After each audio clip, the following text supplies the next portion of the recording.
반갑습니다, 여러분. PMP 강의를 하는 장홍종 교수입니다. 중간고사가 벌써 다가왔습니다. 여러분들한테 중간고사를 대비해서 간략하게 정리를 좀 해봤습니다. 여러분들 시험 보시는데 많이 도움이 되시길 바라고요. 계속 제가 말씀드린 바와 같이 제 강의는 프로젝트 관리론의 PMP 시험 중심이 아니고 실질적으로 여러분들이 앞으로 이 프로젝트를 관리하는 데 있어서 필요한 지식들을 전체적인 프로세스 중심으로 살펴보는 시간을 갖도록 했습니다. 그래서 여러분들이 생각하는 어떤 그런 요점 정리보다는 전체적으로 확인하는 시간으로 좀 진행을 하고 있습니다. 여러 가지로 지금 어려운 때입니다. 여러분들 공부하시느라고 고생이 많고요. 제가 정리하는 지금 1장부터 4장까지의 강의가 여러분들의 시험 보는데 도움이 되기를 바랍니다. 자, 그럼 시작하겠습니다. 자, 1장부터 한번 살펴보겠습니다. 자, 프로젝트라는 게 뭡니까? 프로젝트. 그러면 우리가 얘기하는 유니크 프로덕트, 즉 고유한 제품이거나 아니면 서비스거나 결과물, 이런 것들을 창출하고자 하는 그런 한시적 아니면 일시적인 노력이죠. 자, 그걸 우리가 이제 프로젝트라고 얘기를 하는데, 프로젝트는 몇 가지 특징이 있습니다. 앞서 말씀드린 유니크 프로덕트, 고유한 제품이거나 서비스거나 결과물이거나 이 고유하다라는 거 하고, 그 다음에 이 프로젝트를 진행하는 데 있어서는 temporary endeavor죠. 한시적인 노력이 필요하다라는 거고요. 그 다음에 뭡니까? project device change, 변화의 주도를 한다라는 얘기고, 그리고 마지막에는 프로젝트 enable business value creation이죠. 비즈니스 가치를 창출하는 그런 일이 바로 프로젝트이다라고 말씀드릴 수 있죠. 자, 프로젝트 관리의 가장 기본적인 기법은 지식기술 도구 기법입니다. 그러니까 요 기본적인 걸 꼭 좀 암기를 하셔야 되고요. 이해관계자들의 요구 충족을 위한 활동들이고요. 거기에는 지식, 기술, 도구, 기법 등을 적용을 한다라는 얘기죠. 자, 그래서 우리가 프로젝트를 시작할 때는 자, 가장 먼저 하는 게 뭡니까? 이니셔팅이죠. 이니셔팅, 착수. 그 다음에 뭐예요? 플래닝, 계획 잡고, 그 다음에 executing, 실행하고, 그리고 실행하는 동안에는 뭐예요? 모니터링 앤드 컨트롤링 해서 감시 통제를 해서 필요하면 피드백을 해서 수정해서 다시 감시 통제로 넘어오고, 이 감시 통제가 끝이 나면 결국 뭡니까?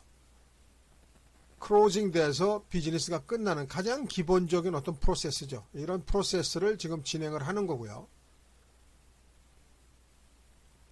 자, 그 다음에 이제 프로그램이라는 말이 있습니다. 지금 프로젝트라는 말이 있고 프로그램인데, 프로그램은 프로젝트보다는 더 큰 단위입니다. 그래서 개별적으로는 개별적 관리로는 얻을 수 없는 그런 문제의 해결을 위해서 서로 연관성이 높은 다수의 프로젝트들을 중앙에서 통합한 방식으로 관리하는 것, 이걸 우리가 프로그램이라고 얘기를 합니다. 즉 얘기해서 프로그램 밑에는 연관성이 높은 여러 개의 프로젝트들이 이렇게 하나로 연결될 수 있다는 얘기입니다. 통합해서 관리할 수 있다는 얘기죠. 그래서 프로젝트 밑에는 뭐 서브 프로젝트가 있을 수도 있고, 아니면 뭡니까? 오퍼레이팅, 운영도 하나의 프로그램 밑에서 연관성이 있다면 이렇게 통합해서 관리할 수 있다라는 얘기고요. 그 다음에 이제 포트폴리오, 요거는 또 프로그램보다 좀 더 큰 개념이죠. 자, 우리가 얘기하는 전략적 목표, 이제 어떤 기업이 가지고 있는 전략적 목표를 달성하기 위해서 프로그램과 프로젝트를 통합해서 관리하는 것, 그걸 우리가 포트폴리오라고 얘기를 할 수 있죠. 그래서 전략 목표를 달성하기 위해서 프로젝트, 프로그램, 운영 업무들을 중앙 집중식으로 관리하는 것, 이걸 우리가 뭐라고 그러냐? 포트폴리오라고 얘기하죠. 그래서 프로그램과 포트폴리오의 차이점은 서로 연관이 없는 것도 관리할 수 있는 게 포트폴리오고요.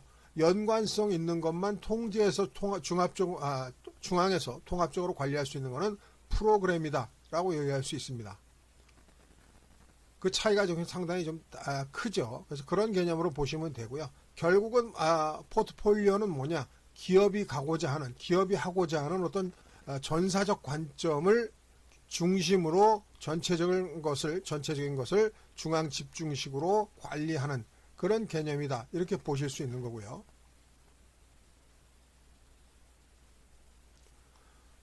자, 그 다음에 이제 PMO라는 개념, 프로젝트 매니지먼트 오피서인데요. 이 PMO라는 게 이제 여러 가지 형이 있습니다. 지원형, 통제형, 지시형 이렇게 있습니다만은 가장 기본적으로 우리가 간략하게 얘기를 하면 또 기본적으로 통제형이죠. 통제형. 사실은 PMO가 지시형을 갖는 경우는 그렇게 많지는 않습니다. 이 통제형은 뭐냐?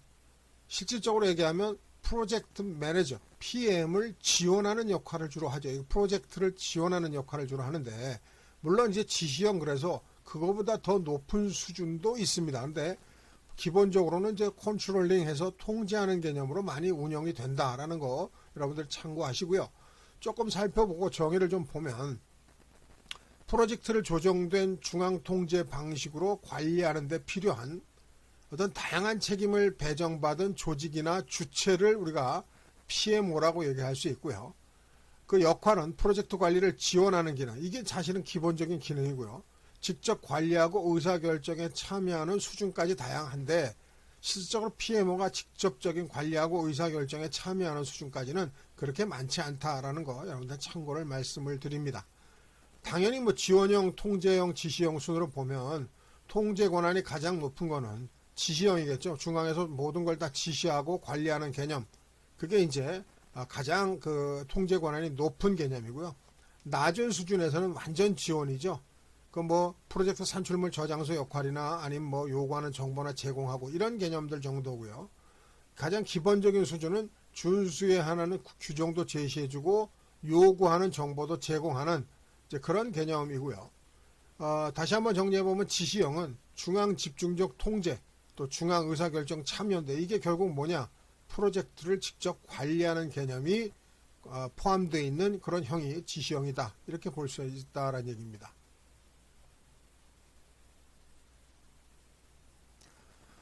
자, 그 다음에 프로젝트 라이프 사이클도 있고 프로덕트 라이프 사이클도 있습니다만 프로젝트 라이프 사이클은 프로덕트하고는 조금 다릅니다. 프로젝트는 기획하고 이행까지의 어떤 그런 라이프 사이클을 갖고요. 우리가 이제 개발을 할 때 기획하고 또 분석하고 설계하고 개발하고 그리고 이행하고 이런 개념을 우리가 운영을 하는데 이거 왜 중간에 페이스 스테이지를 두는가? 기획 분석 설계 개발 이행을 하나로 이렇게 만들지 아니하고 중간에 스테이지라고 페이스를 둡니다. 왜?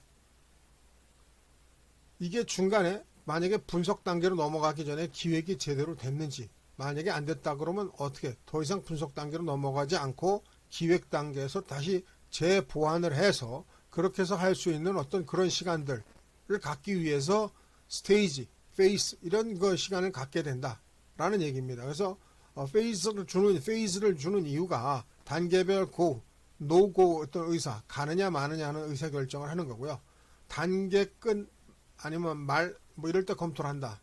그래서 페이즈 리뷰, 페이즈 게이트, 스테이지 게이트, 페이즈 익시트, 엔트런스, 킬 포인트, 디자인 리뷰 여러 가지 얘기들을 쓰면서 바로 이 중간에 어떤 그 중간에 약간의 어떤 그런 검토 단계 이런 단계를 둔다라는 얘기입니다. 자, 그리고 우리가 어떤 프로젝트를 할 때 표준 프로세스가 있고요. 테일러링의 개념이 있습니다. 표준 프로세스와 테일러링의 개념은 표준 프로세스를 기반으로, 그러니까 표준 프레임워크이죠. 표준 프레임워크를 기반으로 실제 업무에 맞게끔 일부 수정 보완해서 하는 그런 작업을 테일러링이라고 합니다. 대부분의 어떤 우리가 IT 사업들은 사실은 표준 프레임워크 전반을 다 거쳐서 하진 않습니다. 일부 테일러링을 해서 그렇게 해서 현재의 프로젝트에 맞게 수정 보완해서 진행을 하는 그런 개념을 갖게 된다라는 거 참고하시기 바랍니다. 자, 이번엔 프로덕트 라이프 사이클입니다. 프로덕트 라이프 사이클의 대표적인 걸 보면 물론 여러 공장에서 나오는 여러 가지 물건도 있을 수 있겠습니다만 무기 체계를 한번 보면요. 무기 체계는 이 무기 체계가 타당한가를 상당히 오래전부터 조사를 합니다. 그리고 뭡니까? 사전 연구도 해요. 이제 그런 어떤 사전 조사와 사전 연구 단계가 있고요. 그 다음에 이제 그걸 개발하기 위해서 한시적인 프로젝트를 하죠. 그 프로젝트를 진행한 다음에 그 다음에 다시 여러 가지 어떤 테스트를 거쳐서 이거를 대량으로 생산할 거냐 하는 부분이 이제 다시 정리를 하고, 그게 이제 양산이죠. 양산과 유지보수를 동시에 하면서, 그러면서 그 유지보수 기간에는 뭐 하느냐, 계속 무기체계를 버전업, 기능 추가하거나 아니면 이제 수명이 다하면 결국 뭡니까, 폐기하는 그런 어떤 절차를 거치게 된다라는 얘기죠. 그래서 실질적인 프로덕트 라이프 사이클은 프로젝트의 라이프 사이클과 운영, 오퍼레이션의 라이프 사이클이 합쳐진 거를 보통 프로덕트 라이프 사이클, 제품의 생애 중이다, 이렇게 얘기할 수 있는 거고요. 그 일반적인 그 3대 라이프 사이클의 그 3대 특징을 보면, 원가 인력은 그 프로젝트가 시작될 때는 적게 됩니다. 당연히 적게 되죠. 왜냐하면 뭐 기획하고 이런 단계에서는 개발이 아니기 때문에. 그러다가 점점 개발 단계에 들어서면 상당히 많은 원가와 인력이 투입이 되고요. 이제 그 개발 단계가 끝나서 테스트 단계로 넘어가면 그것이 점점 주는 그런 개념의 그래프로 나타나게 되죠. 바로 그게 1번과 같은 그래프고요. 그 다음에 이제 위험관리, 리스크는 처음에 당연히 높겠죠. 처음에 당연히 높다가, 아이고 죄송합니다. 당연히 높다가 이제 점점 프로젝트가 안정화되고 진행되면서 점점 낮아지는 이제 그런 개념을 갖게 될 거고요. 자, 그 다음에 이제 변경 비용 관점에서는 이게 처음에는 변경할 게 없죠. 처음엔 기획 단계에서 개발을 하고 막 이러다가 이제 변경이 들어오게 되면 이제 변경 요청들이 생기겠죠. 이제 발생이 되고, 앞서 말씀드린 페이즈 단계에서 어떤 검토 과정에서 어떤 문제점 이런 것들이 발생이 되면 점점 뭐예요? 높아지겠죠. 그 변경 비용 관점으로 보면 그 위험 부담률이 비용이 점점 높아질 수 있다라는 얘기입니다. 그래서 그런 어떤 관점, 특히 이제 세 가지 관점에서 본다면 보시는 바와 같이 원가 인력 투입 수준과 리스크, 그 다음에 변경 비용, 이런 관점으로 일반적 라이프 사이클의 어떤 3대 특징을 나타낼 수 있다라는 얘기입니다.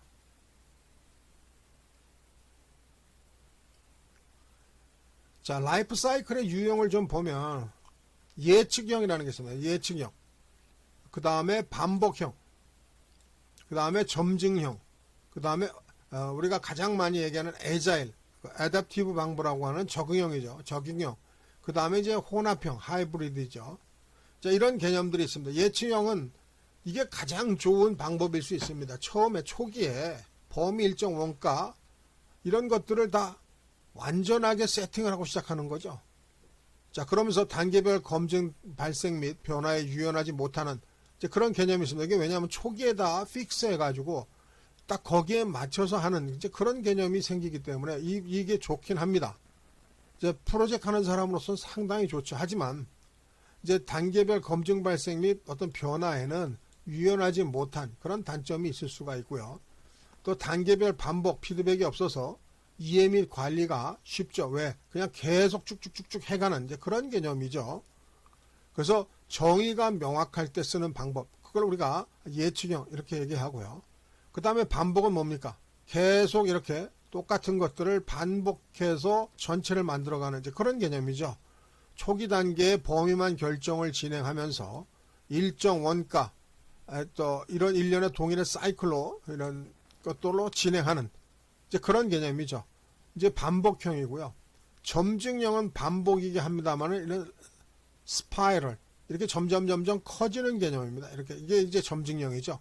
일련의 동일 사이클의 기능을 추가해서 개발을 진행하는 어떤 그런 개념이 이제 이게 스파이럴, 그러니까 나사와 같은 그런 개념으로 이제 커져 나가는 개념이 이제 우리가 인크리멘탈이라고 하는 이제 점증형인데 큰 규모의 프로젝트에 적정하고요.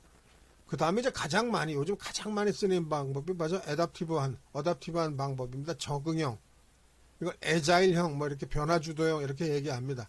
그러니까 반복과 점증, 또 그리고 민첩한 방법. 이 민첩한 방법이라는 게 뭐야? 2주에서 4주 단위로 개발을 계속 해나가는 이제 이런 개념으로 하는 방법. 그걸 이제 우리가 애자일이라고 얘기를 합니다. 그래서 한정된 원가와 일정을 고려해서 그렇게 해서 진행을 해나가는 거고요.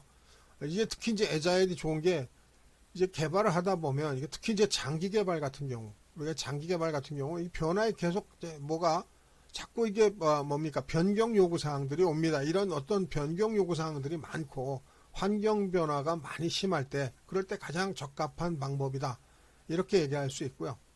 그 다음에 이제 하이브리드 그러면 예측형과 적응형을 조합을 해서 명확한 정의와 불명확한 정의 두 가지가 동시에 적용할 때 존재할 때 그럴 때 사용하는 방법이 하이브리드다. 이렇게 말씀드릴 수 있습니다. 자, 지식 영역. 지금 10가지의 지식 영역이 있습니다. 지금 프로젝트 통합 관리부터 마지막에 프로젝트 이해관계자 관리까지 이렇게 지금 진행이 되는데요. 자, 이 프로세스 그룹을 좀 보면, 자, 착수하고요. 계획을 수립하는 단계, 그 다음에 실행 단계, 그 다음에 감시 통제 단계, 종료 단계. 이걸 가만히 생각해 보면요. 상당히 어떤 연관성이 있고요. 다 우리가 얘기하는 체계적으로 진행이 됩니다. 그래서 통합관리 그러면 자 사업을 시작을 해야죠. 자 시작을 하기 위해서 어떻게 합니까? 계획을 잡아야 되는데 그 기획을 뭐라 그러느냐? 프로젝트 헌장 개발 프로세스, 즉 DPC라고 하는 것들을 먼저 시작을 하는 거고요. 그 다음에 뭐예요? 전체 계획을 잡아야죠. 자 이제 시작은 뭐냐 하면 자 이제 시작합니다. 그러면 시작한다고 선언을 하고 그리고 나서 뭐예요? 권한을 PM한테 준다든지 뭐 이런 것들이 이제 일이 착수 시점에서 일어나는 거고요. 그 다음에 이제 프로젝트를 어떻게 할 것이냐는 전체적인 이제 계획이 잡혀야죠. 그래서 프로젝트 관리 계획서 개발 프로세스를 두 번째 만들어야 되고요. 그 다음에 이제 계획이 됐으면 어떻게 되면 그 다음에 이제 뭐예요? 계획대로 실행을 하는 거죠.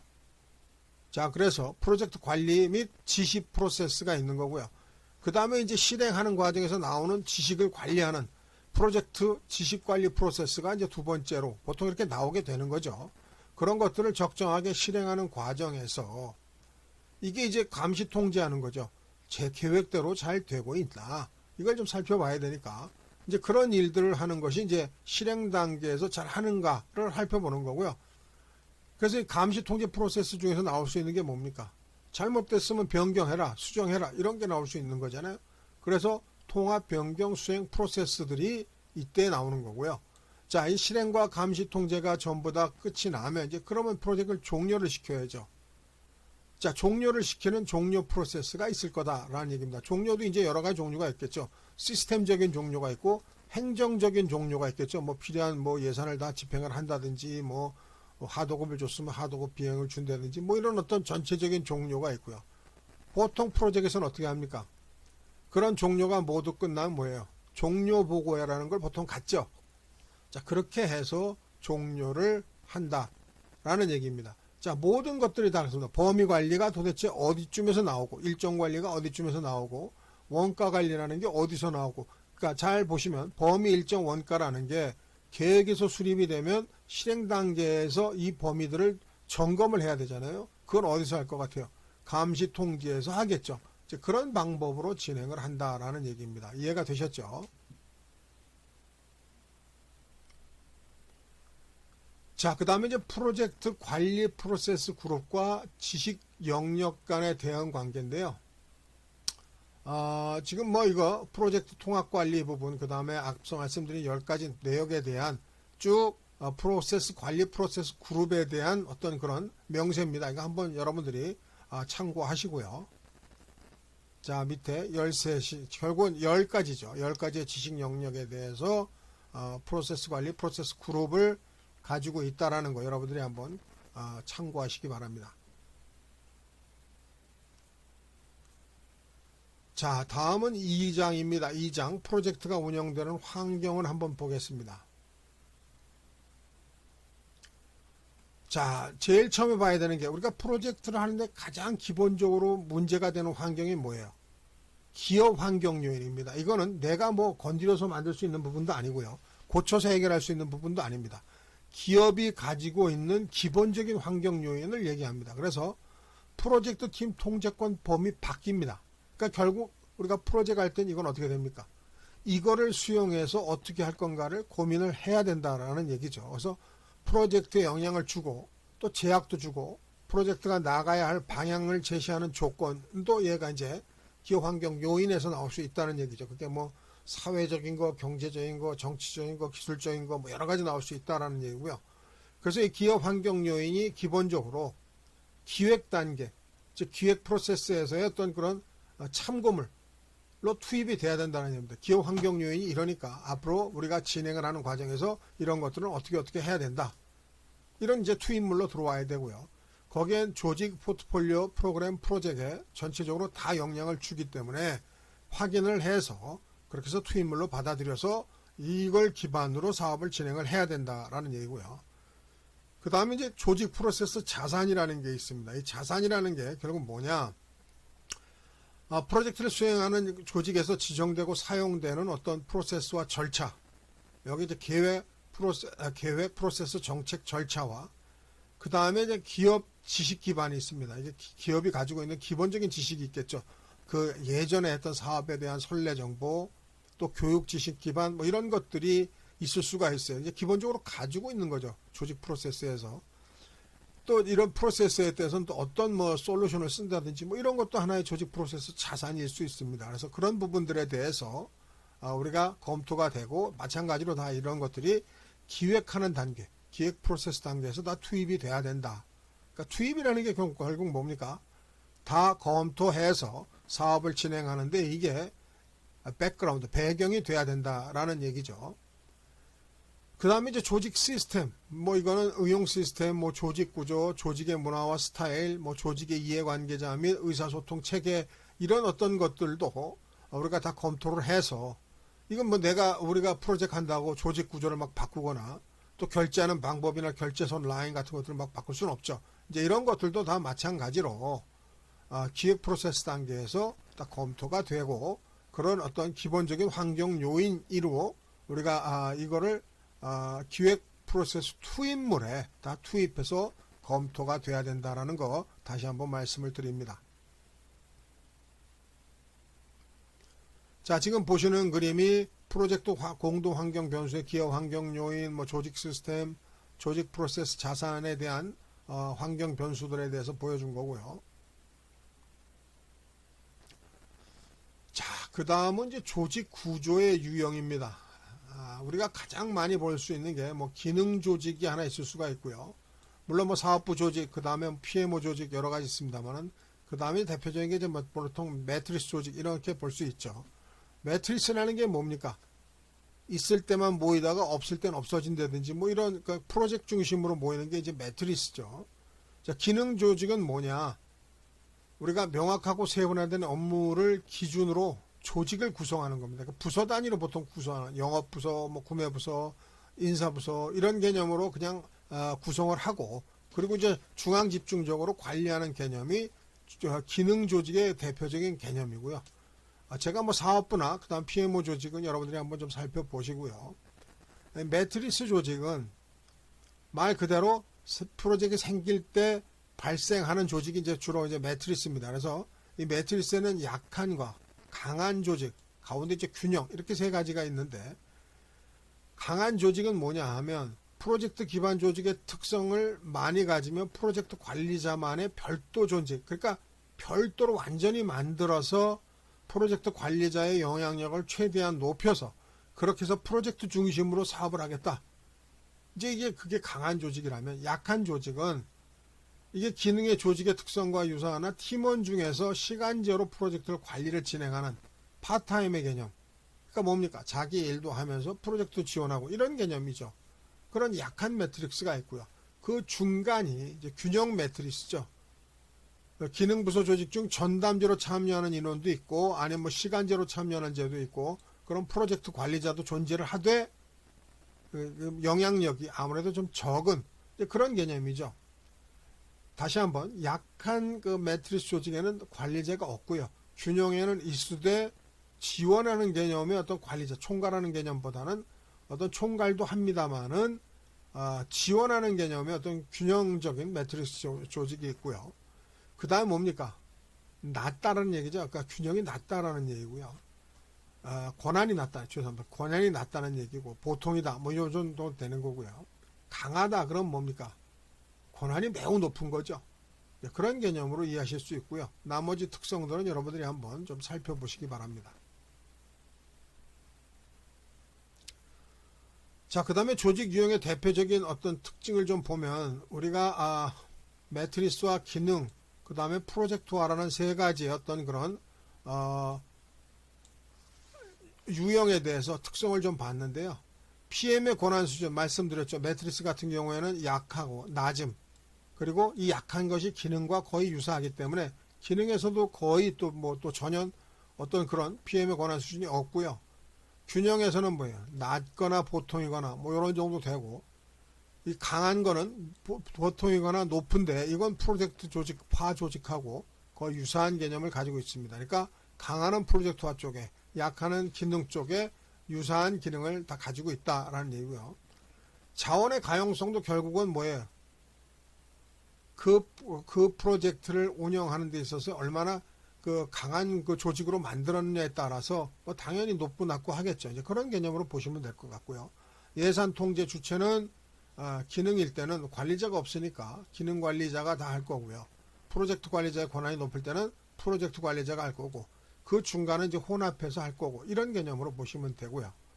자, 그 다음에 PM의 역할도 약한 쪽으로 가면 시간제, 강한 쪽으로 가면 전담제, 이렇게 바뀌겠죠. 그 다음에 이제 PMO의 참여 또 마찬가지입니다. 약한 쪽으로 가면 시간제, 높은 쪽으로 가면 전담제, 이런 개념으로 구성이 될 겁니다. 또 프로젝트 팀의 구성에 있어서는 앞서 다 말씀을 드렸죠. 프로젝트 전담 조직이 선별한 프로젝트 관리자와 다수의 어떤 그런 조직을 운영을 하는 그런 개념이 강한 조직이라면, 아까 말씀드린 대로 약한 팀은 다수의 기능 조직만 가지고, 그것도 파타임, 시간제 기능 조직만 가지고 하는 그런 개념으로 이해하실 수 있다라는 얘기입니다. 자, 그 다음에 약한 균형 강한 매트리스 조직을 우리가 한번 비교를 해보면, 말씀드렸습니다. 이거 다 거의 같은 내용이기 때문에 간단하게 보겠습니다. 약한은 기능적 조직과 같다라고 말씀을 드렸고요. 관리자의 역할도 앞서 다 설명을 드렸습니다. 또 프로젝트 관리자 직구는 약한 쪽은 기능부서 조직 중에서 하나 뽑는 거고요. 강한 조직은 뭡니까? 프로젝트 관리자에만 소속된 팀에서 이런 특별한 팀이 있으면 이제 여기서 별도로 뽑아서 전담제 운영을 한다라는 거 다 말씀을 드렸고요. 관리 오피스도 결국은 PM의 어떤 그런 역할과 동일하게 가는 거죠. 시간제 참여하냐 아니면 전담제로 하느냐, 이런 부분은 매트리스 조직이 강하냐 약하냐에 따라서 PM과 PMO는 이와 같이 따라간다, 이렇게 보실 수 있다라는 얘기죠.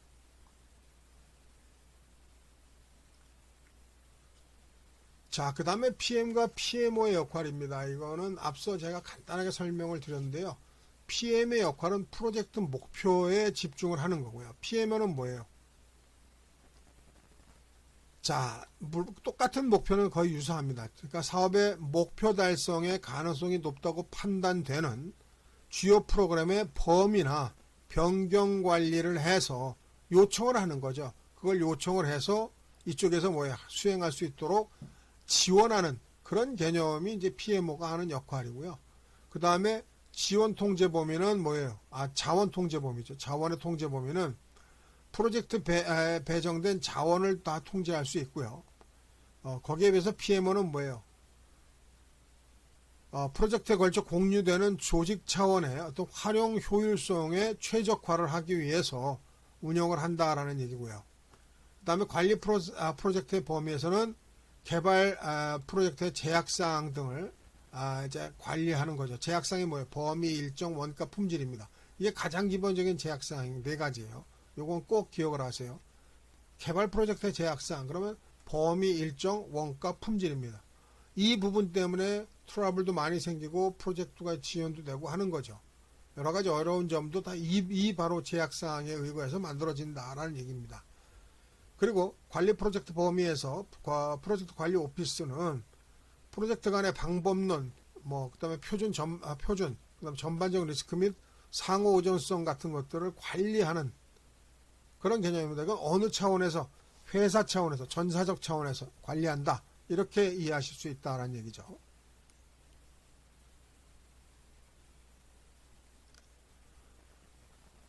자, 다음은 3장입니다. 프로젝트 관리자의 역할입니다. 자, 프로젝트 관리자에는 크게 이제 세 가지의 역량을 갖게 되는데요. 역량이 필요한 거죠, 사실은. 그 PMI의 역량삼각형이라는 게 있습니다. 이 PMI의 역량삼각형을 보고 프로젝트를 진행하는 관리자가 적정하냐를 확인할 수도 있고요. 아니면 프로젝트 관리가 필요한 기술에 대한 그 어떤 측정자로도 이제 활용할 수 있는 이제 그런 개념이죠. 그래서 프로젝트 관리자가 필요로 하는 기술에 프로젝트 관리자의 역량 개발 프레임워크로 적용하는 거, 이걸 이제 PMI의 역량 삼각형이라고 얘기할 수 있고요. 그 첫 번째가 이제 기술적 프로젝트 관리, 그 다음에 리더십 두 번째, 세 번째 전략 및 비즈니스 관리, 이 세 가지의 관리를 얼마나 적정하게 잘 하느냐가 이제 프로젝트 관리자의 역량이라고 볼 수 있는 거죠. 자, 그래서 기술적 프로젝트 관리에는 프로젝트, 프로그램 및 포트폴리오 관리의 특정 영역과 관련된 어떤 지식, 기술, 행동 역할 수행의 기술적인 측면을 이 사람이 가지고 있느냐라는 게 이제 기술적 프로젝트 관리가 될 거고요. 그 다음에 리더십이라는 게 있습니다. 리더십이라는 건 뭐냐 하면 조직의 비즈니스 목표 달성을 돕기 위해서 팀을 이끌고 동기를 부여하고 지시하는 데 필요한 지식, 이게 리더십이죠. 그러니까 팀의 갈등을 해결도 하고 동기도, 이 프로젝트에 필요한 동기도 부여를 하고 또 지시를 했을 때 어떻게 이행해야 되는가, 이 지시라는 것이 상당히 중요하죠. 그러니까 지시하는데 어떤 방법으로 지시를 하는가, 이런 때 필요한 지식들, 이런 리더십을 얼마나 가지고 있느냐, 이게 이제 관리자 역량이고요. 마지막으로 이제 전략 및 비즈니스 관리죠. 이건 결국은 기업 차원에서도 봐야 되니까 성과를 향상시키고 비즈니스 결과를 더 잘 전달하는 업계 및 조직의 지식과 전문성, 이런 것들을 잘 가지고 있는지, 이런 것들이 중요하다라는 얘기입니다. 자, 프로젝트 관리자 역량 좀 계속 보겠습니다. 이제 리더십과 관리의 비교인데요. 리더십하고 관리는 뭐가 다르냐? 관리는 가장 좀 아주 핵심적인 얘기입니다. 관리라고 하는 거는 다른 사람을 한 지점에서 다른 지점으로 이동하도록 지시하는, 이제 이거 우리가 관리의 대표적인 어떤 명칭이라고 얘기할 수 있고요. 그럼 리더십은 뭐냐? 리더십은 이거는 강제 지시에는 좀 다릅니다. 이건 토론하고 논쟁을 통해서 협력하는 과정.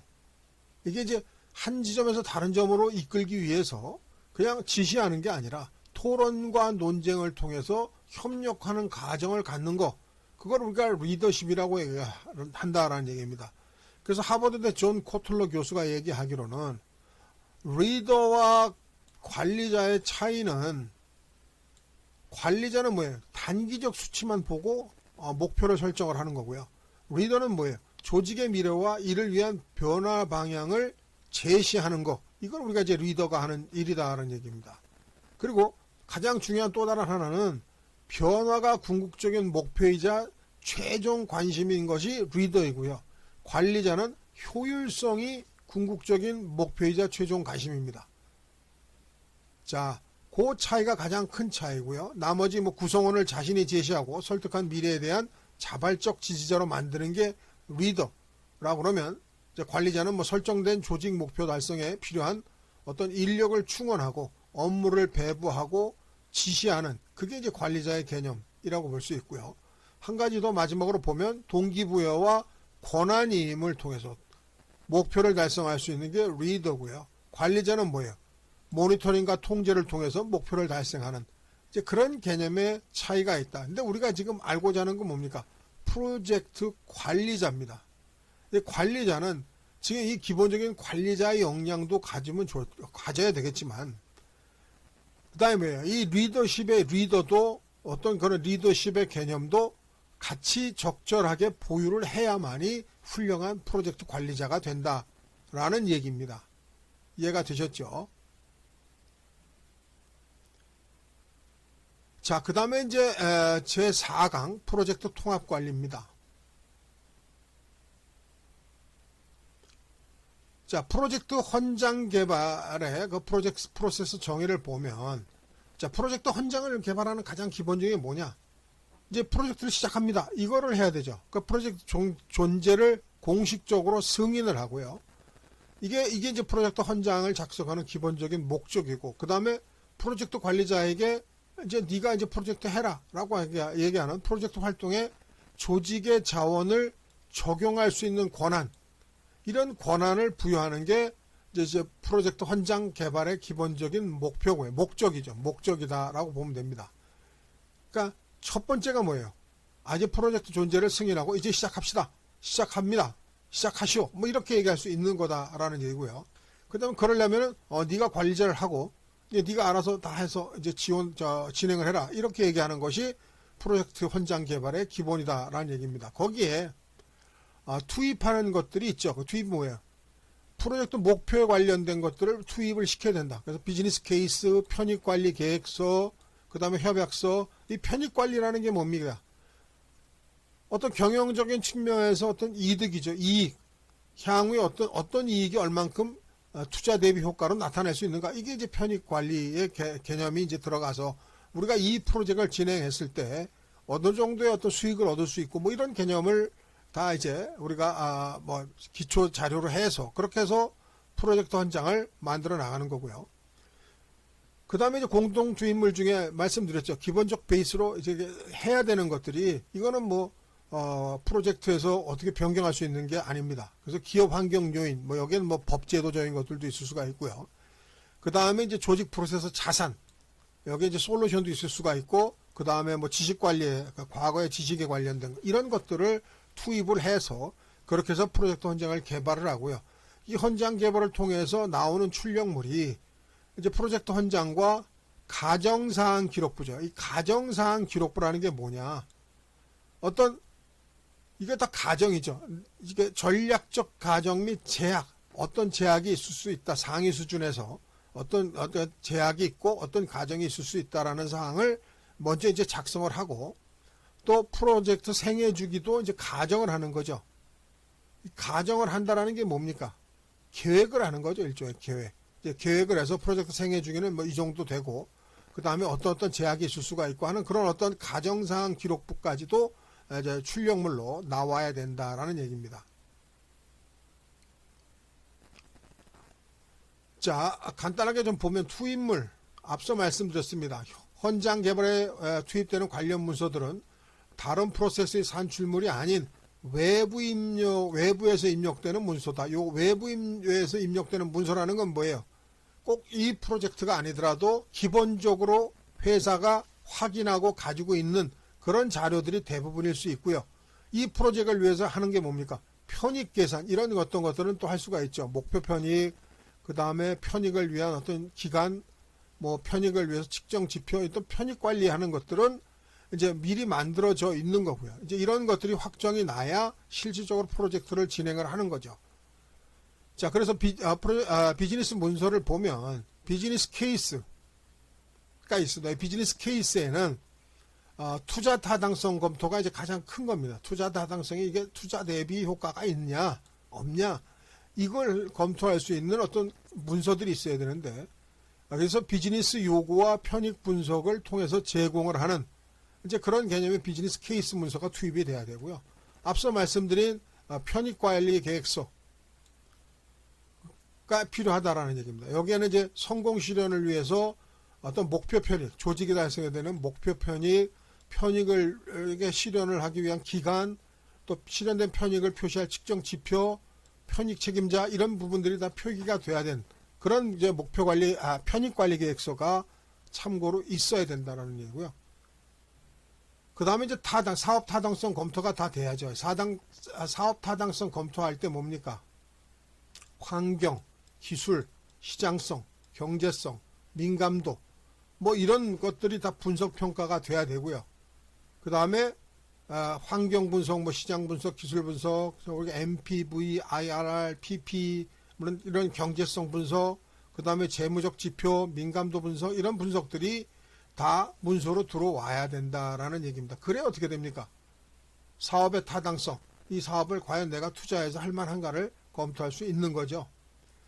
그 다음에 이제 협약서가 있습니다. 이제 당사자 사이, 그러니까 구매자와 판매자 사이에 어떤 자율적으로 협약한 내용의 문서들이 이제 있으면 뭐 당연히 있을 거라고 봅니다만은 있으면 비즈니스 투입물로 프로젝트 현장 개발의 투입물로 들어와야 되고요. 이런 것들도 다 확인을 해서 결론적으로 얘가 하는 일은 뭐냐. 자, 이 프로젝트를 진행하는데 적정하냐. 그리고 적정하면 이제 시작합시다 라고 얘기할 수 있는 이제 그런 개발이 프로젝트 현장 개발의 시작이 되는 거죠. 자, 그 다음에 그 투자 수익률, 그 다음에 순현재 가치, 그 다음에 내부 수익률, 회수기간, 요 계산식은 꼭 여러분들이 확인을 좀 해주시기 바랍니다. 투자 수익률, 그럼 가장 간단한 의미가 뭡니까? 비용 대비 효과가 얼마냐? 이게 투자 수익률이죠. ROI. 우리가 ROI라고 그러죠. 투자 타당성을 보는. 그 다음에 순현재 가치라는 건 뭐예요? 화폐의 단위가 계속 달라지기 때문에 화폐 환율을 고려해서 현재 화폐 가치로 나타낸 프로젝트 비용 대 효과 사이의 어떤 순 차이. 요건 우리가 NPV라고 얘기하고요. 그 다음에 이제 내부 수익률 IRR입니다. 이거는 뭐 예정 프로젝트의 어떤 현금 흐름에 대비해서 투자에 따라 발생돼야 할 수익, 또 장애율과 직접 비교할 수 있는 투자 수익률을 이자율로 예측한 그런 개념입니다. 그래서 이걸 의미가 뭐냐 하면 리스크 감수 여부를 판단하기 위한 연단위 기대 수익의 규모를 우리가 IRR이라고 얘기할 수 있고요. 이 IRR은 뭐냐? 투자 규모와 투자 금액 회수 기간을 고려하지 못하는 그런 단점이 있습니다. 그래서 PP라는 것까지는 합니다. 페이백 피리오드라고 하는 그 누적 효과가 누적 비용을 초과해서 프로젝트가 손익분기점에 도달할 때까지 어떤 시간을 얼마나 걸리는지를 다 검토해서 이런 것들이 이제 나타나야 되는데 회수기간이라는 게 결국 뭡니까? 투자해서 효과를 얻어서 우리가 뭐 수익이 나는 거죠. 그래서 이게 또 처음부터 수익이 나는 게 아니고 뭐 몇 년 뒤부터 어떤 비용이 이제 얼마큼 효과가 난다. 이런 흑자 전환 시점 같은 것들이 나올 수 있는 거죠. 이제 이런 것들이 다 투입돼서 프로젝트 현장 개발에 우리가 검토가 돼야 된다라는 얘기입니다. 자, 기업 환경 요인은 뭐 다 말씀드렸고요. 기업 환경 요인은 뭐 우리가 PMbook 49개 프로세스에 전부 다 이게 기업 환경 요인이 기본적으로 베이스로 들어가게 되는 거고요. 이건 뭐 다 말씀드렸던 내용이고요. 그 다음에 조직 프로세스 자산도 당연히 들어가야죠. 그래서 프로세스와 절차, 그 다음에 조직 기반의 어떤 지식 이런 것들이 기본적으로 다 포함이 돼야 되는 것들이다라는 얘기입니다. 자, 그 다음에 프로젝트 현장 개발의 도구 및 기법은 사실은 현장 개발에 뭐 특별한 도구나 기법은 많지 않습니다. 그래서 프로젝트 착수부터 종료까지의 어떤 보조관리 계획서나 기준선과 같은 어떤 중요 문서 산출의 어떤 공식적 의미를 부여할 수 있는 전문가 판단 기법 사용이 가장 기본적인 그 어떤 도구 기법이고요. 그 다음에 이제 프로젝트 시작이니까 데이터를 수집하는 거. 이게 이제 기본적으로 우리가 이제 해야 되는 어떤 프로젝트 시작에 해야 되는 것들이죠. 그래서 그룹 개인 차원의 어떤 데이터 수집 기법을 사용해서 현장에 포함하는 거죠. 그래서 뭐 데이터 수집 기법에는 뒤에 뭐 배우겠습니다만은 브레인스토밍, 그 다음에 리스트를 만들어서 체크하는 체크리스트, 그 다음에 어떤 핵심 그룹만 하는 포커스, 그 다음에 무작위로 하는 인터뷰 이런 것들이 이제 데이터 수집 방법으로 우리가 이제 도구나 기법에 포함이 돼야 된다는 얘기고요. 그 다음에 대인관계 및 팀 기술에 관련된 것들도 프로젝트 현장 개발에 들어가야 된다는 얘기죠. 그래서 조직 간의 이해상충이 있을 때 어떻게 갈등을 관리하고 또 있던 프로젝트를 어떻게 촉진시키고 그다음 회의 관리는 어떻게 하고 이런 것들이 도구 및 기법으로 나와줘야 된다라는 얘기입니다. 이해가 되셨죠? 그리고 이제 산출물 쪽에는 프로젝트 현장 뭐 당연히 나와야 되겠죠. 프로젝트 현장은 누구한테 보고를 하느냐, 누가 만드느냐, 이게 좀 중요합니다. 누가 만드느냐, 이거는 프로젝트 스폰서나 프로젝트 관리자에 의해서 만들어져야 되고요. 그리고 이 프로젝트 바로 헌장을 통해서 프로젝트 시작을 이제 알려주는 거고 승인을 하는 거고 또 여기에 따른 재정 지원도 받을 수 있는 거죠. 이제 그런 개념으로 프로젝트 헌장이 만들어지는 거고요. 그다음 앞서 제가 플로우를 통해서 말씀드렸습니다만은 가정사항 기록부라는 게 있습니다. 그래서 프로젝트 라이프 사이클 전체에 어떤 발생 가능한 가정, 또 제약 이런 사항들을 기록하는 그런 기록부가 또 만들어져야 된다라는 얘기입니다.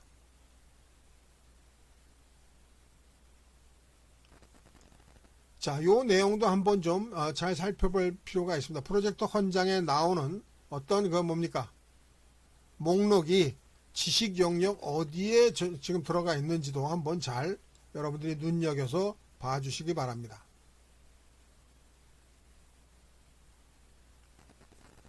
자, 그 다음에 이제 프로젝트 개발 계획서인데요. 계획서 개발이죠. 계획서 개발인데 말 그대로 계획서를 개발하는 겁니다. 그래서 어떻게 계획을 할 거냐, 프로젝트를 하는 데 있어서 계획은 계획 뭐 이렇게 얘기합니다만은 이 계획서에는 프로젝트 헌장 당연히 앞서 만들어졌기 때문에 투입이 돼야 되고요. 그게 뭡니까? 지식 영역별로 보조관리 계획서도 포함이 되고, 그 다음에 가장 중요한 게 있습니다. 내가 예산 같은 경우를 한번 예를 들면 내가 예산을 1,000만 원을 쓸 수 있다. 그러면 그게 어떻게 됩니까? 기본 범위에 다 포함되죠. 예산은 1,000만 원, 일정은 3개월, 뭐 이런 것들은 범위, 그 다음에 일정, 지금 말씀드린 원가, 이런 어떤 기준선들이 정해져 있는데 그런 것들을 포함을 해서 이 프로젝트를 어떻게 앞으로 기획을 해서 하겠다라는 계획서가 만들어져야 된다는 얘기고요. 프로젝트 관리 계획서에는 뭐예요? 보조관리 계획 및 기준선, 또 변경관리 및 형상관리 계획서, 그 다음 성과 측정 기준서, 그다음 프로젝트 라이프 사이클 주기, 그 다음에 개발 접근 방식, 경영진 검토사항, 이런 내용들이 전부 포함된 것들이 산출물로 나와줘야 된다라는 얘기입니다. 이해가 되셨죠?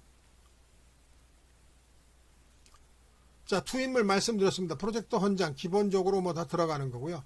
그 다음에 다른 프로세스의 산출물들이 들어갈 수가 있습니다. 예를 들어서 지식 영역 제5장 프로젝트의 범위관리서부터 그 다음에 13장 관계자를 어떻게 관리할 거냐 하는 그 관리까지 산출되는 기획 프로세스 산출물인 또 기준선, 또 지식 영역 보조관리 계획서, 이런 것들이 통합해서 프로젝트 관리 계획서에 투입물로 들어와야 된다라는 얘기고요. 그 다음에 이제 프로젝트 산출물에, 다른 프로젝트 산출물에 어떤 업데이트 시점이 있을 수가 있는데 그게 뭐냐 하면 5장에서 13장까지의 프로세스 관련된 어떤 변경 요청이 있을 때, 이럴 때는 이게 4.6절에 나옵니다. 통합 변경 통제 수행을 통해서 또 승인, 또 기각, 이런 어떤 것들에 대한 히스토리 관리가 승인되면 재작업과 이력 관리를 해서 업데이트가 돼야 되는데, 이런 업데이트 시점 관리에 대해서도 프로젝트 계획서 이거 어떻게 하고 어떻게 변경 통제를 하고 하는 그런 기본적인 어떤 시점들이, 업데이트 시점들이 또 산출물로 만들어져야 되는, 투입물로 들어와야 되는, 투입물로 들어와야 되는 그런 개념이 있고요. 그 다음에 이제 기업 환경 요인에 이제 뭐 이거는 기본적으로 다 들어간다고 말씀드렸죠. 조직의 외부 환경, 내부 환경, 이거 다 기본적으로 어디든지 다 들어갑니다. 그래서 기업 환경 요인이 들어간다는 거 기억을 하시고요. 자, 그 다음에 조직 프로세스 자산, 이것도 마찬가지로 기본적으로 투입이 되는 거고요. 자, 그 다음에 이제 도구 및 기법 부분에 있어서는, 자, 우리가 헌장하고 거의 유사합니다. 전문가 판단, 데이터 수집, 대인 관계 및 팀 기술, 그 다음에 뭡니까? 팀 관리 기술이겠죠. 그 다음에 회의 방법, 회의 방법이라기보다 회의죠. 이 회의는 뭐냐 하면, 개발 계획서를 만들기 위해서 킥오프 미팅 같은 거, 우리가 뭡니까? 스타트 할 때 보통 하는 게 킥오프 미팅이죠. 그래서 시작한다라는 어떤 미팅을 하는 이제 그런 개념의 회의를 통해서 우리가 만들어지는 도구를 써야 되는 그런 개념이고요. 자, 이런 것들을 통해서 나오는 산출물이, 자, 보시는 바와 같이 프로젝트 관리 계획서가 나온다라는 얘기고요. 거기에 이제 프로젝트 관리 계획서에 꼭 포함되어야 되는 게 뭐예요? 프로젝트에 선정된 생애 주기와 각 단계 적용 프로세스, 그 다음에 이제 관리팀에서 조정된 작업 계획 결과물, 또 마지막이 아닙니다. 프로젝트 목표를 달성하기 위한 작업의 실행 방법, 변경 관리 계획서, 형상 관리 계획서 이런 것들이 다 포함돼서 그렇게 해서 산출물이 나와야 되고요. 그 다음 뭡니까? 프로젝트 기준선의 무결성을 유지하기 위한 방법 이런 것들이 어떻게 해야 된다라는 또 설명 정도죠. 아직 계획이니까 아직 그런 개념이고요. 또 이해관계자들 사이의 의사소통 요구 및 방법 이런 것들이 계획서 내에 다 포함돼서 산출물로 나와야 된다 이런 얘기입니다.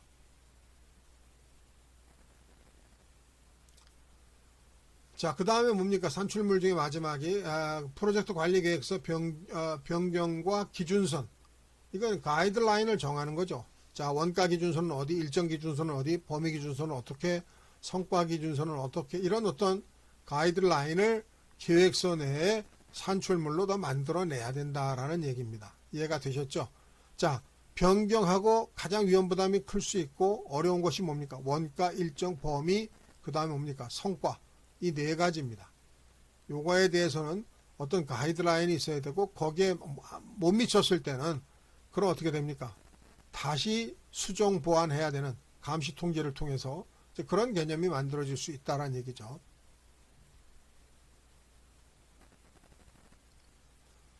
자, 그 다음에 이제 프로젝트 작업 지시 및 관리 부분입니다. 이것도 작업 지시 및 관리를 어떻게 할 것이냐는 아직도 다 계획 단계입니다. 그래서 계획서대로 정의된 작업을 예정대로 실행하고 또 작업 실행 중에 변경 요청이 발생해서 승인된 변경 요청 건에 대해서는 어떻게 진행을 한다라는 이제 그런 어떤 방법론 중심으로 작업 지시 및 관리서가 만들어져야 되고요. 거기에 투입물로는 프로젝트 관리 계획서, 그 다음에 승인된 변경 요청, 뭐 이런 것들이 투입물로 들어오면 그러면 어떻게 됩니까? 산출물로는 프로젝트 작업 수행 산출물이 나올 거고요. 거기에 뭐 인도물, 작업성과 데이터, 이슈 기록부 이런 것들이 이제 어떻게 해야 된다라는 것들이 나올 거고요. 그 다음 변경 요청이 필요할 때는 변경 통제를 어떻게 승인하고 기각할 건지 이런 부분도 정리가 다 돼야 된다라는 얘기입니다. 물론 거기에 도구 및 기법으로는 기본적으로 전문가의 판단, 전문가라는 게 꼭 외부 전문가만 있는 건 아닙니다. 내부의 전문가도 있을 수 있죠. 그래서 그런 전문가들의 판단과 그 다음에 이제 우리가 얘기하는 뭡니까? PMS는 프로젝트 관리 시스템이라는 이런 시스템을 통해서 우리가 이제 이런 작업 지시 및 관리를 어떻게 할 거다라는 것들을 이제 기획을 해서 만들어야 된다라는 얘기죠.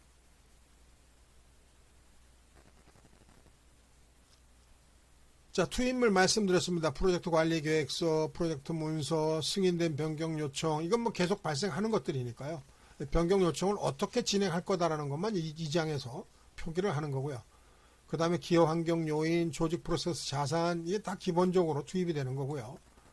그 다음에 도구 및 기법으로는 말씀드렸습니다. 전문가 판단, 그 다음에 PMS, 프로젝트 관리 시스템이죠. 프로젝트 매니지먼트 시스템이라고 하는 정보 시스템. 그 다음에 이제 회의는 킥오프 회의, 아니면 뭐 기술, 스프린트, 아니면 반복 기회의 회의, 스크럼 데일리 스탠드업, 뭐 운영위원회, 문제 해결, 뭐 진행사항 업데이트, 그 다음 뭐 회고, 이런 어떤 회의 방법론에 대해서도 여기에 명기를 통해서, 이런 회의 방법론을 통해서 어떤 것들을 산출물을 만드는데, 뭡니까?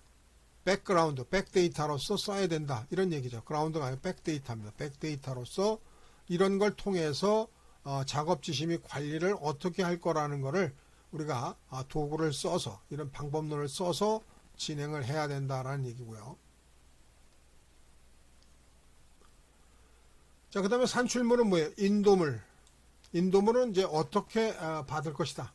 그래서 고여 검증할 수 있는 제품 결과물 서비스 수행 능력에 따라서 어떻게 검증하고 인도물을 받을 것인가 이런 부분이 정리가 돼야 되는데 요거 이제 8.3의 품질 통제하고도 다 연계가 되어 있는 얘기고요. 그 다음에 이제 작업성과 데이터. 이 작업성과 데이터라는 게 뭡니까? 작업을 수행하는 과정에서 생성되는 가공되지 않은 원시 관측치나 측정 값들을 이제 우리가 확인을 해야 되기 때문에 이런 것들을 이제 어떻게 할 것이다. 어떻게 해야 된다라는 것이 이제 이런 작업 지시 및 관리 부분에 나와야 되고요. 그 다음에 이슈도 어떻게 기록을 한다라는 거, 그 다음 변경 요청은 어떻게 하고, 앞서 말씀드린 대로 승인과 기각은 어떻게 한다라는 얘기고요. 그 다음에 프로젝트 관리 계획서는 또 어떻게 업데이트를 한다. 또 프로젝트 기준과 지식 영역 기획 단계에서 산출된 보조관리 계획서가 뭐 주로 대상이 되겠습니다만은, 이런 어떤 업데이트에 대한 관련된 것들, 이런 것들에 대해서 산출물로 나와줘야 된다라는 얘기입니다. 자, 그 다음에 산출물에는 프로젝트 관리 문서 업데이트가 있을 수가 있고요. 자, 조직 프로세스 자산도 추후에 이걸 다 업데이트, 이제 프로젝트가 끝났을 때 얘기입니다. 이제 그러면 이제 중간중간에 나오는 어떤 그런 것들에 의거해서, 산출물에 의거해서 자산도 업데이트 할 필요가 있으면 업데이트를 해야 되는 그런 일들에 대한 작업 지시 및 관리 방법론, 이런 것들이 나와줘야 된다는 얘기죠. 자, 그 다음에 이제 프로젝트 지식 관리입니다. 지식 관리라는 것도 지금은 기획 단계입니다. 그러니까 뭐예요? 어떻게 지식 관리를 하느냐, 또 어떤 것들을 지식으로 보고 어떻게 운영하느냐, 이런 것들을 여기서 결정을 하는 거죠. 그래서 이전 조직의 지식을 활용해서 프로젝트 결과를 산출하거나 개선, 또 프로젝트 진행 간에 습득된 지식으로 조직의 운영 업무, 향후 프로젝트 및 단계를 지원하는 어떤 프로세스가 될 거고요. 그래서 지식 흐름들을 보면 지식관리 대상을 어떻게 제공받을 거냐, 거기에 이제 교훈관리대장, 인도물, 뭐 이런 것들을 투입물로 들어와서, 그렇게 해서 교훈관리대장은 어떻게 할 거고, 그 다음에 변경통제 수행에 대한 어떤 것들이 산출물로 나와줘야 된다라는 얘기죠. 그래서 교훈관리대장에는 단계 또는 프로젝트 종료 시점에서 작성을 하는데, 이런 작성은 어느 교훈을 어떻게 작성을 하는가, 이런 것들이 이제 정리가 돼야 되고요. 그 다음에 OPA 내 교훈 저장소에 이관을 해서, 그렇게 해서 우리가 추후 다른 사업이 있으면 이제 이걸 또 다시 지식으로서 또 받아들이는 얘기죠. 그 다음에 변경 통제 수행에 있어서도 뭐 프로젝트 관리 계획서에 또 지식 관리에 관련된 것들은 또 업데이트를 하고요. 당연히 이때도 이제 조직 프로세스 자산을 업데이트 해야 되는 이제 그런 개념으로 어떻게 진행한다라는 개념으로 정리가 돼야 된다는 얘기죠.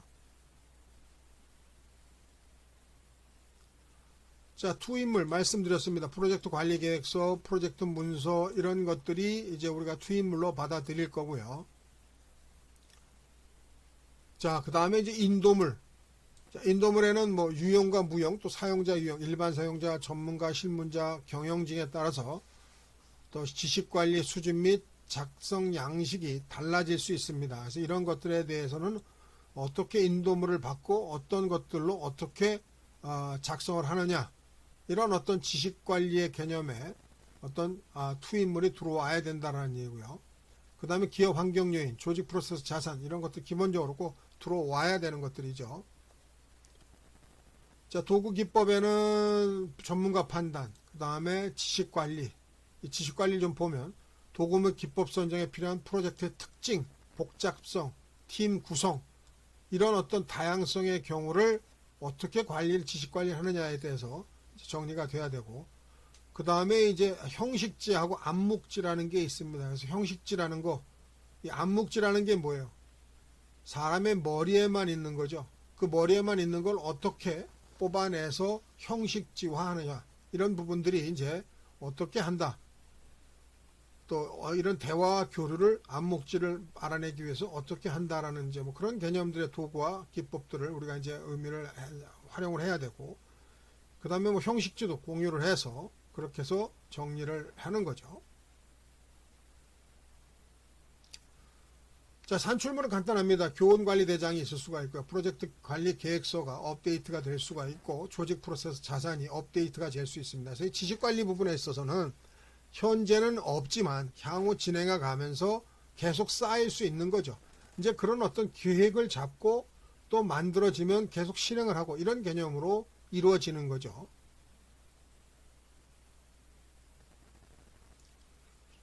자, 그 다음에 이제 프로젝트 감시 및 작업 감시 및 통제입니다. 이것도 이제 계획 단계에 지금 감시 및 통제입니다. 그러니까 말씀드린 대로 이런 것들은 앞으로 프로젝트를 진행해 가면서 계속 발생을 하겠지만, 지금 2단계에서는 뭐예요? 계획하는 단계다라는 거 다시 한번 말씀을 드리고요.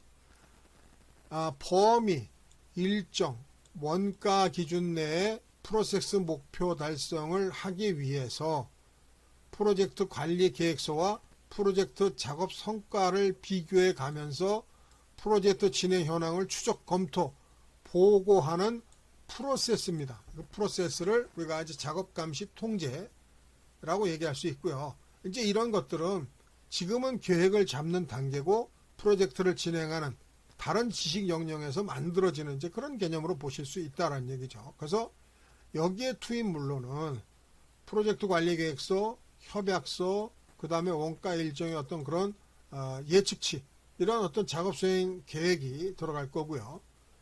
그 다음에 이제 계속 진행되면서 작업 성과 같은 정보들도 계속 쌓이게 될 거고요. 자, 거기에 우리가 이제 비용 편익 분석, 획득 가치 분석, 의사결정 이런 것들을 우리가 도구로 삼아서 도구로 추진을 해서 결론적으로 작업 성과 보고서와 변경은 계속 그 통제 수행이 나옵니다. 변경 통제 수행이 이루어질 수 있다라는 얘기입니다. 이해가 되셨습니까? 자, 투입물 좀 살펴보겠습니다. 프로젝트 관리 계획서 말씀드렸고요. 그 프로젝트의 모든 지식 영역 검토 목적으로 이 계획서가 들어가는 거고요. 자, 그 다음에 프로젝트 관리 계획서 실적과 비교하는 어떤 계획 정보를 기준으로 운영을 하기 위해서 이 계획서가 다 들어가야 된다는 얘기. 처음에 계획된 대로 잘 진행이 되려면 계획서가 다 있어야 되겠죠. 이제 그런 계획서가 투입물로 들어와야 되고요. 그 다음에 이제 특히 이제 감시나 통제하려고 하면 뭡니까? 계획 대비 실질적으로 진행이 됐는지 이걸 해야 되니까 당연히 계획서가 들어가야 된다는 얘기고요. 그 다음에 이제 프로젝트 문서, 변경 요청 사유의 참고 문서들이 이제 쭉 들어가야 되고요. 작업 성과 보고서에 관련된 부분이 쭉 들어가고, 그 다음 협약서, 기업 환경 요인, 조직 프로세스 자산 이런 부분들이 다 투입물로 들어와야 된다라는 얘기입니다. 자, 도구 기법은 말씀드렸습니다. 전문가 판단, 데이터 분석, 의사결정, 회의 뭐 이런 걸 통해서 우리가 작업 감시 및 통제 방법론에 대해서 결정을 하고, 그리고 이제 그것을 우리가 사업을 진행하면서 계속 그 통제대로 처음에 계획대로 확인을 하는 그런 일들을 하는 거고요. 필요에 의해서 회의도 진행을 해야 되는데 어떤 회의를 진행하고 또 결정을 할 때는 어떤 방식으로 결정을 할 건가 이런 부분들이 고려가 돼서 운영이 돼야 된다는 얘기고요. 자, 산출물입니다. 작업성과 보고서 당연히 앞으로 어떻게 작성되는지 또 지금 작성돼야 되는지를 그런 것들이 나오고요. 거기에 이제 번다운과 번업 차트, 그 다음에 히스토그램 뭐 이런 부분들이 진행 상황을 확인하기 위해서 사용이 되는 그런 개념이고요. 작업성과 보고서는 어떻게 만들어집니까? 우리가 이제 계속 보고를 하죠. 뭐 월간 단위 보고, 주간 단위 보고, 뭐 반기 보고, 분기 보고, 뭐 이런 보고를 통해서 하는데 결국은 이해관계자에게 어떤 성과를 보고하기 위해서 물리적이거나 전자적인 표현으로 진행하는 게 작업 성과 보고가 될 거고요. 그 다음에 뭐 변경 요청은 계속 설명을 드렸고요. 그 다음에 프로젝트 관리 계획서 업데이트는 뭐를 업데이트 해야 된다라는 얘기고요. 그 다음에 이제 이런 계획이 잡혀 있는 거죠. 이제 이런 산출물로 나오는 거니까요. 그 다음에 프로젝트 문서도 업데이트 대상이 될 수 있는 거죠. 이건 이제 프로젝트 해가면서 계속 얘기합니다만은 진행되는 과정에서 계속 나오면 바로 프로젝트 감시 및 통제 프로세스에 의거해서 진행이 되는 거다라는 얘기입니다. 이해가 되셨죠? 자, 그 다음에 변경 통제 수행은 어떻게 하느냐 말씀드렸습니다. 변경 통제 수행은 모든 변경사항 요청을 검토 승인하거나 기각하고 또 처리 현황을 관련된 이해관계들에게 전달하는 프로세스, 이걸 우리가 통합 변경 통제 수행이 될 거고요. 자, 이게 변경 요청을 한다고 해서 다 승인하는 것도 아니고요. 승인도 PM이 할 수 있는 게 있고 아니면 어떤 전사적 차원에서의 승인이 필요할 때가 있습니다. 예를 들어 예산이 추가된다든지 뭐 이런 부분들도 있을 수가 있죠. 이제 이런 부분들에 대해서 어떻게 수행을 할 거다라는 어떤 절차들이 만들어져야 된다는 얘기고요. 또 변경 요청이 왔을 때 어떻게 해서 승인을 하고 어떻게 해서 기각한다든지 뭐 이런 것들이 만들어지고 또 그런 것들은 어떻게 정리를 하나, 등록은 어떻게 하고 뭐 이런 개념들이 나와줘야 된다라는 얘기죠. 자, 그래서 투입 물론은 프로젝트 작업 수행 계획이 있어야 되고요. 거기에 이제 프로젝트 작업 기준, 그다음 변경 절차 및 변경 대상 산출무 이런 것들이 이제 투입물로 들어오고요. 그다음 변경 요청 발생에 관련돼서 프로젝트 작업 지시 및 관리, 작업 감시 및 통제 여기에 따라서 이제 변경 요청이 발생이 되면 이제 그런 것들이 통합 변경 통제 수행에 의거해서 변경 요청 승인 기각 같은 것들을 변경통제위원회를 소집을 어떻게 하고 또 거기에서 어떻게 해서 과반수 이상을 찬성을 받아서 그것만 승인할 건지 아니면 기각할 건지 뭐 이런 일들을 어떻게 하고 하는 것들이 절차가 정해져야 되고요. 그 다음에 이제 변경요청 실행 부분에서 시첨, 예방, 결함 이런 것들이 만들어져야 된다라는 얘기고, 그 다음에 통작의 기각에 있어서는 어떻게 해야 된다. 기각은 무조건 없애버리는 게 아니라 뭐 변경 기록부는 어떻게 기록을 하고 또 이런 왜 이게 기각이 됐는지를 또 이해관계자한테는 어떻게 또 공유하고 또 보고하고 하는 어떤 그런 일련의 절차들이 만들어져야 된다라는 얘기입니다. 자, 투입물 프로젝트 관리 계획서 말씀드렸고요. 프로젝트 문서, 작업 성과 계획서, 변경 요청 이런 부분들이 투입물로 들어와야 되고 기업 환경 요인, 조직 프로세스 자산 기본적으로 다 들어와야 되는 내용들이죠. 자, 도구 및 기법에도 말씀을 드렸습니다. 전문가 판단이 필요할 땐 판단, 또 변경 통제 도구들이 또 있으면 관련 도구들, 자동화 도구 같은 걸 얘기합니다. 이런 얘기를 하는 거고요. 사용의 필요성이 있으면 이런 것들을 활용을 하고, 그 다음에 데이터 분석, 그 다음에 의사결정, 회의 이런 것들이 이제 도구 및 기법으로 활용이 돼야 된다라는 얘기고요. 다시 한번 말씀드리지만 이거는 4-6절에서만 쓰는 게 아니고 10가지의 지식관리 영역에서 전부 다 활용을 해서 필요한 부분에서 이런 것들을 운영을 하는 그런 개념을 여기서 정의를 하는 거다라는 거 다시 한번 말씀을 드립니다. 자, 그 다음에 산출물로는 승인된 변경 요청, 또 뭡니까? 프로젝트 관리계획서 업데이트, 그 다음에 프로젝트 문서 업데이트. 이것도 마찬가지로 프로젝트를 진행하는 과정에서 계속 만들어지는 거고요. 또 끝이 나면 전체적으로 이런 것들이 다 변경이 돼야 되는 그런 개념이 되겠죠.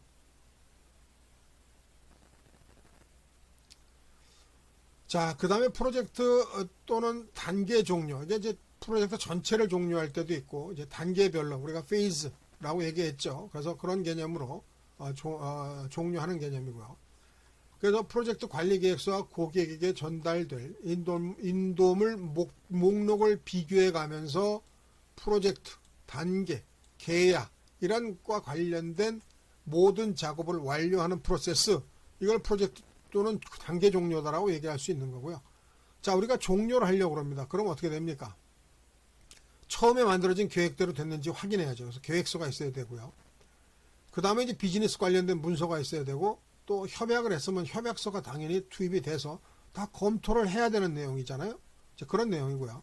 그 다음에 승인된 인도물은 또 뭔지를 이제 우리가 제대로 산출물이 나왔는지를 확인을 해야 되니까 인도물을 보고 결정을 해야 되고요.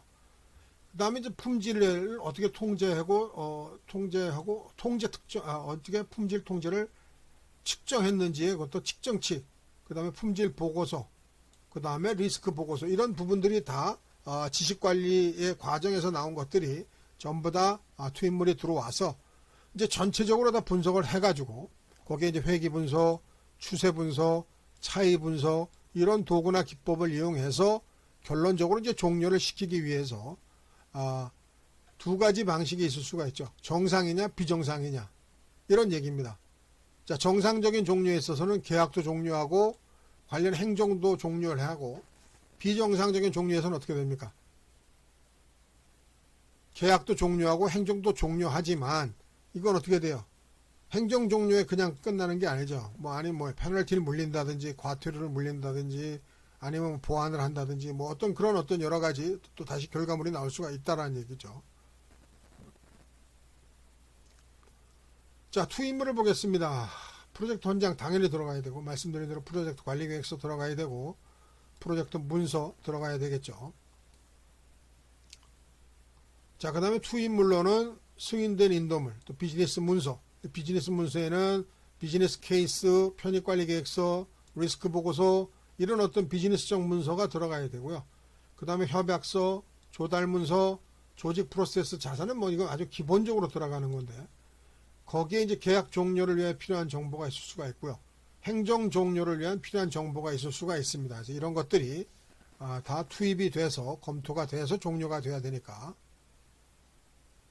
그 다음에 도구는 뭐 이게 제대로 끝났는지 전문가 판단이 필요할 땐 이걸 할 수도 있고요.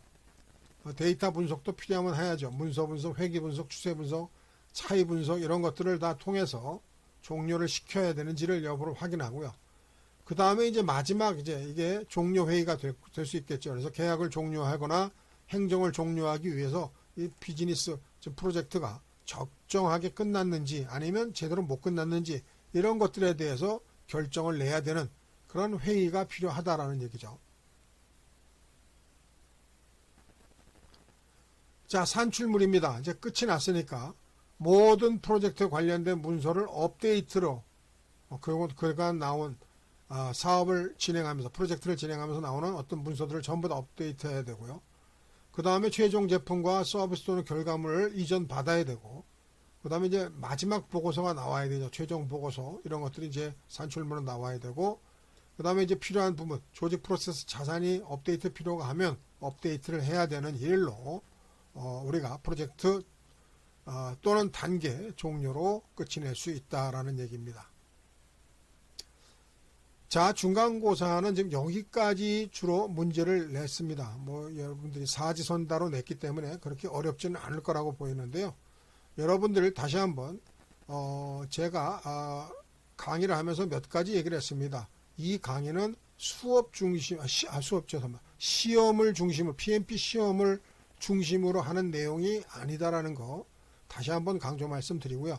우리가 실질적으로 프로젝트를 관리하려고 할 때 어떻게 진행해야 되는가를 좀 꼼꼼하고 자세하게 우리가 공부하는 그런 시간으로 이 시간을 좀 갖고자 했습니다. 그래서 여러분들이 우리가 보통 뭐 시험에서 가리키는 것처럼 딱딱 뭐 요거 문서 요거 이런 개념이 아니라 실질적으로 프로젝트를 진행하는 과정에서 나올 수 있는 어떤 다양한 것들 이런 것들까지를 좀 전체적인 흐름을 통해서 이해하는 그런 시간을 갖도록 그렇게 진행을 하고 있다는 것 다시 한번 말씀드리고요. 자, 중간고사 여러분들 전부 화이팅 하시기 바랍니다. 들어주셔서 감사합니다.